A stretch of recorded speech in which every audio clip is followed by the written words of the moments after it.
Matthew, you mentioned Trevor Lawrence going nuclear this weekend against the Jets. That is the Traveler. And the Traveler, 44.3 points, and it could have been even bigger. How about Travis Etienne catching 3 touchdowns?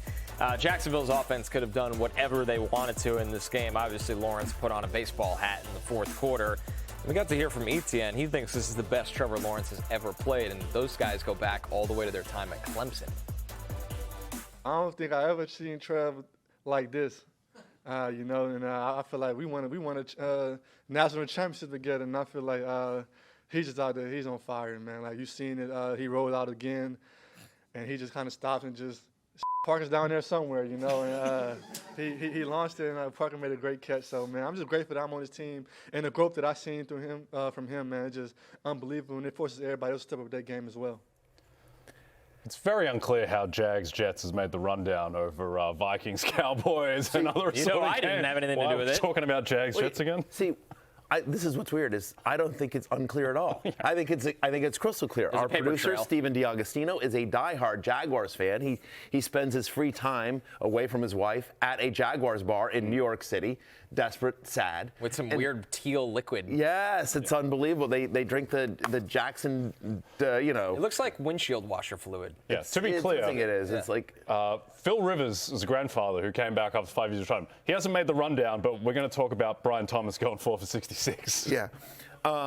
So, look, you know what, Stephen? Screw these guys. I don't blame you. It's your team. You finally have something to be proud about. Yeah, you shove it into the rundown. What do you care? It's week 15. What do we care? You know what? So I don't blame you, Stephen. Don't listen to these guys as well. And by the way, what Travis Etienne is talking about is that was one of the throws of the year. Trevor Lawrence, like off of his back foot, going across his body, across the field to Parker Washington down there, hitting him in stride. Throw. Unbelievable throw. Just an amazing throw. And here's what's amazing. Here's my takeaway. There's nothing you can do about it because I can't imagine, as brilliant as Trevor Lawrence has played and as brilliant as his performance was, since week 5, he's the 3rd best quarterback in fantasy on a points per game basis. 17 fantasy points in 8 of the past 10. Obviously, this performance elevates that average and brings him up, but still, he's the first quarterback in NFL history with 5 passing touchdowns, 1 rushing touchdown, and 50 or more rushing yards in a game. Kudos to anyone that started him. He's probably started in a bunch of Superflex leagues. He was on the love list this week. I had him as a top 12 play. Certainly didn't expect this.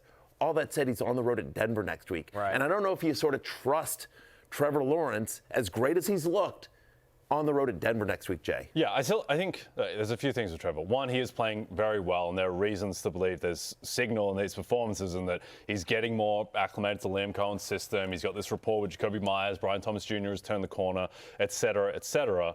The pushback is that, like, the Jets are a fake team at the moment. Yeah. Like, that was an absolute disgrace, that performance on defense. And they just fired their defensive coordinator, Steve Wilkes, as a result. And now 6 days after a vote of confidence. Yes. Yeah, it's not. Yeah, obviously 12 hours after a vote of confidence. Things aren't great in East Rutherford for either team, but this is great because all of this hype around Trevor Lawrence, which a lot of it is deserved, now he gets to go on the road at Denver and prove it against what's a top 4 or 5 defense in the NFL. I suspect that it's going to look a lot more difficult, but there is confidence. Like, even going up against Denver, you still feel fine starting Trevor Lawrence in a Superflex league, I think. Sure, but I just don't think that he's a locked-in QB1 or anything this week. So I'm in my dynasty league that I'm in. I got a first-round bye, so I'm in the playoffs next week. I'm in the semifinals against my good buddy Daniel Dopp. So it's a dynasty league with a bunch of my friends from ESPN. And producer Damien, by the way, has the number 2 seed. So there you go. Shout out to Team NBC. But so here are my 3 quarterbacks, though. Trevor Lawrence, Baker Mayfield, Jared Goff. Who am I starting next week? You know what I mean? It's a Superflex league, right?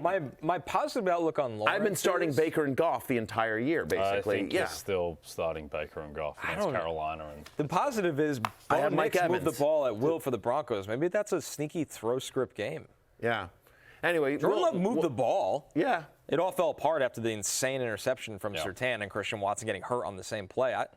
Denver's defense is really good. They're not in the territory of I can't start my fantasy quarterback against them. I think Seattle, Houston are better. Right. defense. I would agree with that. But anyway, something to talk about all week long about whether you can trust Trevor Lawrence. You're still starting Travis Etienne, obviously. Nice to see some signs of life from Brian Thomas Jr., who's wide receiver 15 as we head into Monday Night Football. In the 3 games since his return, he's got an average depth of target of 20.7. So it's just almost 70% of his passes have gone deep, which is nice because that's what made Brian Thomas last year with all the deep throws from Mac Jones. So seeing Trevor Lawrence, seeing Brian Thomas getting back to being Brian Thomas. Yes. Just, felt good to see that as well. And, again, Travis Etienne also on the love list here as well. I'm curious, Connor, because I did not watch SNY yesterday. I apologize. I was on air, and then, I was watching football.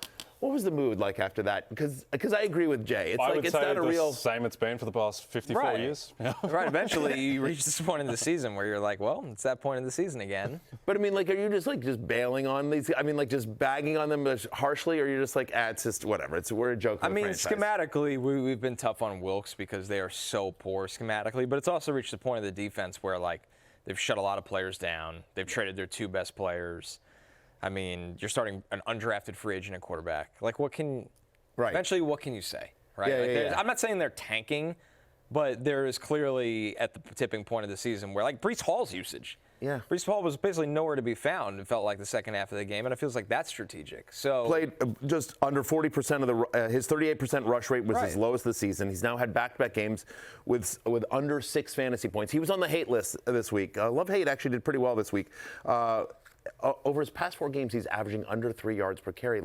For a guy that, he's running back 43, you can't use Breece Hall. If you survive this week to play next week in the playoffs, and you have Breece Hall on your team, you did it despite Breece Hall, not because of him. You can't start him as well. Saints defense also, by the way, playing pretty well right now. So they certainly are. Like that match. Here's 2 things I'm going to ask you, though. I thought, for a game in which they got their asses kicked, I actually thought Brady Cook was fun. I thought better than expected. Yeah, maybe because expectations were so low. We call it the Tim Boyle line, and he's above it. He's 1,000%. Which is a nice place to be for an undrafted free agent. You got Adonai Mitchell to football. That was the point of it. 27% target share that Mitchell's had now with the Jets. He's had at least 1 end zone target in every single game. 17 fantasy points or more in 2 of the past 3. Is this a signal here? Do you think you could trust Mitchell next week on the road at New Orleans? Once again, that Saints defense, though, picking up. They're pretty good. Yeah. I would hope to have better options. I don't think Garrett Wilson's going to come off of IR, so Adonai Mitchell will still operate as the number 1. There was no Mason Taylor in this game. It's a desperation flex play. Yeah. I said Brady Cook went 1 for 5 with a double and a sack bunt.